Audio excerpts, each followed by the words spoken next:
Welcome back to So Many Comics, So Little Time, Superhero Reviews. My name is Roger, and this is the second review of the new miniseries, Batman, Santa Claus, Silent Night. This is the second issue. This is a comic book published in December of 2023, and it features Batman teaming up with Santa Claus. Not the Santa Claus we know from all the TV cartoons and such.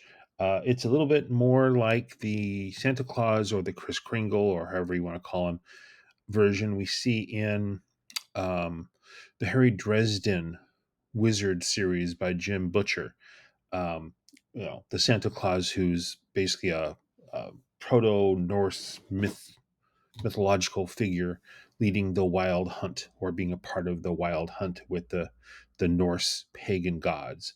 So there's some, Santa Claus mythology here. It's more old school, old world rather than the Thomas Nast, jolly old elf with the big knapsack and the big stomach and the pipe and the friendly demeanor that you set out for, milk and cookies. So, having said that, this is the second issue, and this review, by the way, is both for the audio listeners, a podcast, and we are putting together a video with slides of images from the comic book.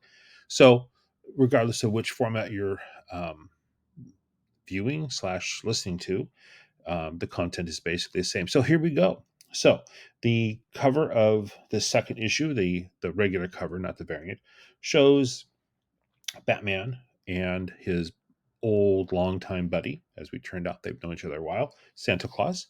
And in the background, behind them, is our presumed villain, Krampus. If you go with the old Northern European Santa Claus, Krampus mythology. So, opening image here is of Robin looking kind of like Damien, the son of Batman, being somewhat, how should we say, full of wonderment because he was like in the previous issue, like Santa Claus is real, and it's like remember Damien's still a kid, right? And he's raised by the League of Assassins, and he's a rather cynical young man. So the look on his face is just kind of classic.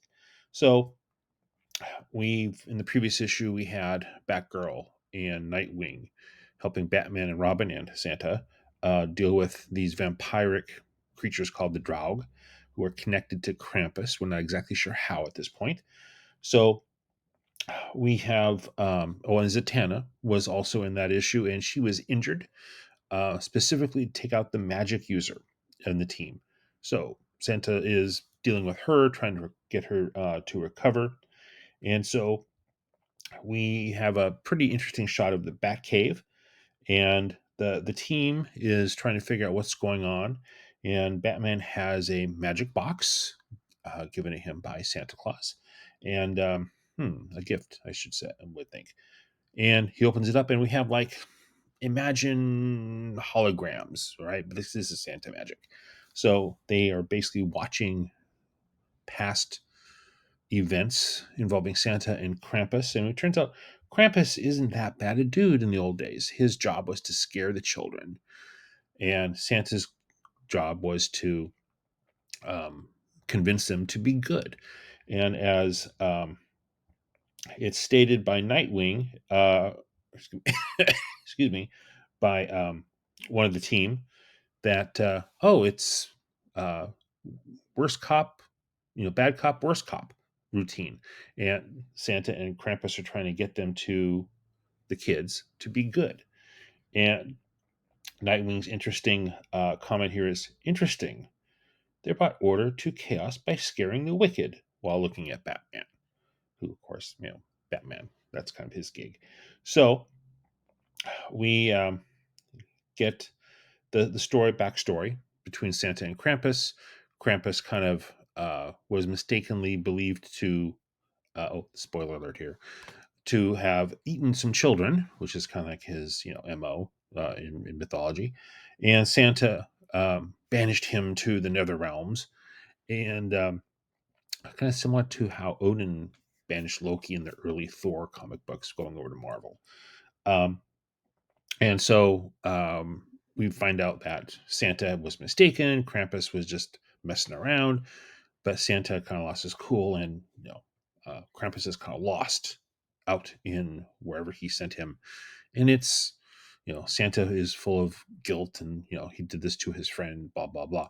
So we have a little aside where Batman is saying, "Please take care of Zatanna. How's she doing?" And Santa's saying, "I'm doing my best with her." So we get to the stage where the heroes go on the offensive to take out the Draug, who are these vampiric-like creatures. They fear the daylight, right? Uh, they're like these bat creatures, ironically, and so I guess Batman would know how to fight bat creatures, right? So we see a hero disguised as one of these Draug toss in a bomblet, and to basically lead them out into the open. And so we find out it is Miss Martian, who, of course, being a Martian, can assume any form, any shape, and she leads them out to an ambush. And we see some green fletched arrows striking the Draug, and then we see Green Arrow saying, "Glad I kept some of those wooden arrows." And he's teamed up with, of course, Black Canary. And remember also, these are bat-like creatures. Bats get around with their hearing, bat radar, right? Okay, I'm not going to get into the biology of bats because I don't really know that, but I know they have like this super hearing radar thing. And of course, Black Canary's superpower is this canary scream.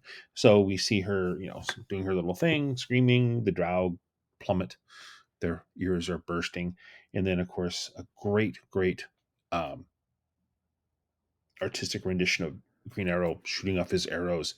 The art here is very good in this comic book. And then we see Krampus in the moors of Scotland. Um, he's talking to someone. Someone's controlling him. We don't know who yet. This is part of the mystery. But he is summoning up these um, angelic looking creatures, also from these nether regions, this other dimension. They look like, well, angels with feathered wings. I'm assuming they're not nice since they're being summoned by Krampus here. So we'll see what happens. And then, we flip back to the combat between the Draug and our team, and kind of like perfect counterpoint to the opening shot of Robin staring in wonderment at, like, Santa is real, to where another superhero shows up, and it's like Batman says, it's him. I knew he'd hear about this. And we see the red and blue and gold streak come down with Thum hitting the ground. And Superman says, "You never said that you knew Santa." And the look on his face is like, "Santa?" Remember, this is Clark Kent. This is the Boy Scout of the team. So, um, perfect counterpoint to the look Robin had at the very beginning. So I mentioned the art, which is very good. It's fun. It is art is done by. I'm opening up the front page here. We're at the splash page.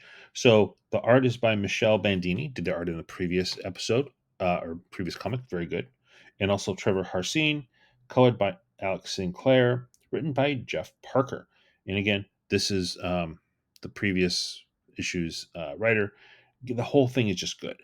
And I am looking forward to the third installment, which should be coming out here pretty soon. This is a weekly mini series. So whether you're listening on the podcast or watching/listening on YouTube, I hope you enjoyed this review. This is a good comic book if you're into Batman at all or any of these heroes.